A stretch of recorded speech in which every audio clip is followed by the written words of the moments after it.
اللہ پاک ہے اور سب خوبیاں اللہ کے لیے ہیں، اور اللہ کے سوا کوئی عبادت کے لائق نہیں، اور اللہ سب سے بڑا ہے بے شک۔ یا اللہ رحمت نازل فرما محمد صلی اللہ علیہ وسلم پر اور محمد صلی اللہ علیہ وسلم کی آل پر، جس طرح تو نے رحمت نازل فرمائی ابراہیم علیہ السلام پر اور ابراہیم علیہ السلام کی آل پر۔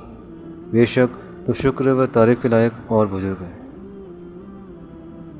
اے ہمارے رب، ہم پر اپنی رحمت نازل فرما اور ہمارے کام میں ہمارے لیے راستے کو آسان کر دو، آمین۔ میں شیطان مردود سے بچنے کے لیے اللہ کی پناہ میں آتا ہوں۔ شروع اللہ کا نام لے کر جو بڑا مہربان نہایت رحم والا ہے۔ محرم کا جو مہینہ ہے یہ ہجری کیلنڈر کا پہلا مہینہ ہے۔ اس پہ امت کا اجماع ہے کہ سیدنا عمر فاروق رضی اللہ تعالیٰ عنہ علیہ السلام کے دور خلافت کے اندر سیدنا علی ابن ابی طالب کے مشورے سے ہجرت کو بینچ مارک مقرر کیا گیا، کیونکہ ہجرت کے بعد ہی نبی علیہ السلام کو غلبہ نصیب ہوا۔ ہجرت مدینہ سے پہلے صرف 125 بندے مسلمان تھے 13 سالہ مکی دور میں، اور ہجرت مدینہ کے بعد کے اگلے 13 سال کے اندر رومن اور پرشین امپائرز بھی گر چکی ہوئی تھی آلموسٹ، الحمدللہ۔ تو یہ بینچ مارک تھا۔ 125 بندے مسلمان ہیں ہجرت مدینہ کے وقت۔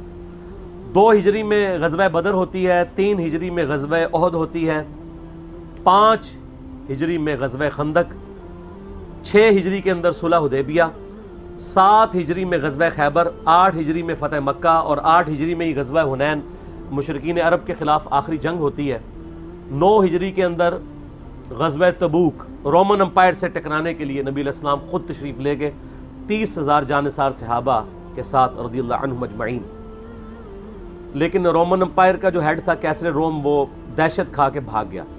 نبی علیہ السلام آلموسٹ وہاں پہ 40 دن تک رہے۔ تمام قبائل سے آپ نے معاہدے کیے کہ یا نیوٹرل رہو گے یا ہمارا ساتھ دو گے۔ اگر کیسر روم اس وقت جنگ کے لیے تیار ہو جاتا تو جنگ یرموک وہیں پہ ہو جاتی، اور پھر نبی علیہ السلام کی 11 ہجری میں وفات ہو گئی۔ یہ میں نے ایک ہسٹری کے طور پہ بتایا۔ سیدنا علی کا مشورہ تھا کہ ہجرت کو ہم بینچ مارک مقرر کر کے پیرلل میں جو ہمارا لیونر کیلنڈر ہے چاند کے اعتبار سے، وہ ہجری کیلنڈر سٹارٹ کیا جائے۔ ویسے لیونر کیلنڈر تو اسلام سے پہلے کا ہے، سولر بھی اور لیونر بھی، لیکن پھر یہ اسلام کے ساتھ ہی منسوب ہو گیا۔ عیسوی بھی مسلمانوں کے ہی ہیں اور ہجری بھی مسلمانوں کے ہی ہیں۔ سیدنا عثمان رضی اللہ تعالیٰ عنہ کا مشورہ تھا کہ محرم کو بینچ مارک کیا جائے پہلے مہینے کے اعتبار سے۔ نبی علیہ السلام کے مبارک دور میں، سیدنا ابوبکر کے دور میں یہ ڈیسائیڈ نہیں تھا کہ کس مہینے سے اسلامی کیلنڈر سٹارٹ ہو، تو سیدنا عثمان کا مشورہ تھا کہ محرم سے سٹارٹ ہو۔ اس کی ٹیکنیکل ریزن یہ ہے کہ صحیح مسلم میں حدیث ہے کہ رمضان المبارک کے بعد اللہ تعالیٰ کو سب سے بڑھ کر محبوب روزے اللہ کے مہینے کے روزے ہیں، اور اللہ کا مہینہ ہے محرم، نبی صلی اللہ علیہ وآلہ وسلم نے فرمایا۔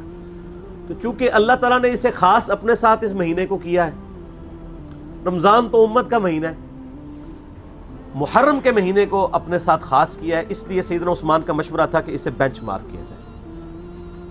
اس کے علاوہ سورہ توبہ کی آیت نمبر 36 میں آپ پڑھیں گے کہ جب سے اللہ تعالیٰ نے زمین و آسمان کو پیدا فرمایا تو حرمت والے مہینے 4 ہیں، کل مہینوں کی تعداد 12 ہے۔ آپ دیکھیں لیونر ایئرز دیکھیں، اس میں 12 مہینے ہیں، سولر میں بھی 12 ہیں، اور ان میں سے 4 حرمت والے ہیں۔ وہ کون سے 4 ہیں؟ وہ بخاری اور مسلم دونوں میں یوم النحر کا خطبہ ہے نبی علیہ السلام کا، قربانی والے دن کا۔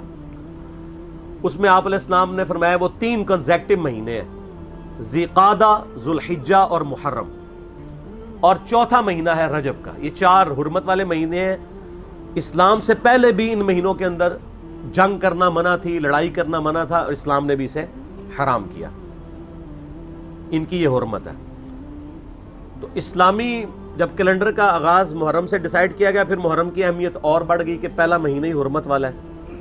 اس کے علاوہ محرم کے مہینے میں ایک دن ایسا تھا، عاشورہ کا دن، جو بخاری مسلم میں آلموسٹ 50 احادیث ہیں کہ جو اسلام سے قبل بھی مشرکین عرب اس دن کا روزہ رکھتے تھے، اسلام نے اسے کنٹینیو کیا، اور جب تک رمضان کے مہینے کے روزے فرض نہیں ہوئے، یہ عاشورہ کا 10 محرم کا روزہ فرض تھا۔ عاشورہ کا لفظ بخاری مسلم میں موجود ہے۔ جب یہ فرض ہو گیا تو بخاری مسلم میں آتا ہے، نبی الاسلام نے فرمایا یہ آپشنل ہے۔ اس کے علاوہ ایک اور حدیث بھی ہے بخاری اور مسلم میں، جب نبی الاسلام ہجرت کر کے مدینہ شریف آئے اور آپ کو یہ پتہ چلا کہ یہودی جو ہیں وہ 10 محرم کا روزہ رکھتے ہیں، تو آپ علیہ السلام نے ان سے پوچھا کیوں رکھتے ہو؟ تو انہوں نے کہا کہ ہم اسے عید کے طور پہ مناتے ہیں۔ ایک طریق میں آتا ہے عید کے الفاظ، ایک میں آتا ہے ہم خوشی کا دن مناتے ہیں، ایک میں الفاظ ہیں ایام اللہ میں سے ہے۔ یہ تینوں الفاظ بخاری مسلم میں ملتے ہیں۔ تو آپ صلی اللہ علیہ وآلہ وسلم نے فرمایا ہم زیادہ حق رکھتے ہیں کہ حضرت موسیٰ علیہ السلام کا یہ دن ہم منائیں، تو آپ نے فرمایا تم بھی روزہ رکھا کرو۔ مسلمانوں نے پھر سے اس روزے کو شروع کیا۔ پھر بخاری مسلم کی ایک حدیث میں آتا ہے کہ ایک صحابی نے عرض کیا کہ اللہ کے محبوب صلی اللہ علیہ وآلہ وسلم آپ تو ہمیں مخالفت کا حکم دیتے ہیں یہود و نصارہ کی، تو یہ انہی کی پیروی ہو جائے گی۔ تو آپ نے فرمایا کہ اگلے سال میں زندہ رہا تو 9 محرم کا روزہ رکھوں گا۔ لیکن جب مسلم شریف کی اس حدیث کا ترجمہ کیا جاتا ہے تو بریکٹ میں لکھا جاتا ہے بھی، 9 کا بھی رکھوں گا، اس لیے کہ جامعہ ترمذی کے اندر موجود ہے 755 نمبر حدیث، اس کے انڈر امام ترمذی نے کامنٹس لکھے ہیں کہ عبداللہ ابن عباس کہتے ہیں یہود و نصارہ کی مخالفت کرو، 9 اور 10 دونوں کا روزہ رکھو۔ اس کی پوری سند سنن الکبریٰ البیہقی میں موجود ہے۔ اس کے علاوہ جو اہل تشیع کا اس روزے پر اعتراض ہے، یہودیوں کا بھی ایک اعتراض ہے کہ جی ہم تو کوئی نہیں رکھتے، تو میں نے بتایا کہ اب وہ مہینے چینج ہو چکے ہیں، آج بھی وہ اس دن کو مناتے ہیں، لیکن ان کے اس مہینے کا نام تشریع ہے۔ تشریع بھی بولا جاتا ہے، تشریع بھی، اور یوم کپور اسے کہا جاتا ہے۔ وہ میں نے 1.25 گھنٹے کا لیکچر آلموسٹ ریکارڈ کروایا، آج کل ہم نے فیس بک پہ اپلوڈ کیا ہے۔ اب 1.25 گھنٹے تو میں نہیں بول سکتا، تو جسے وہ اختلافی موضوع چاہیے تو وہ اس کو دیکھ لیں۔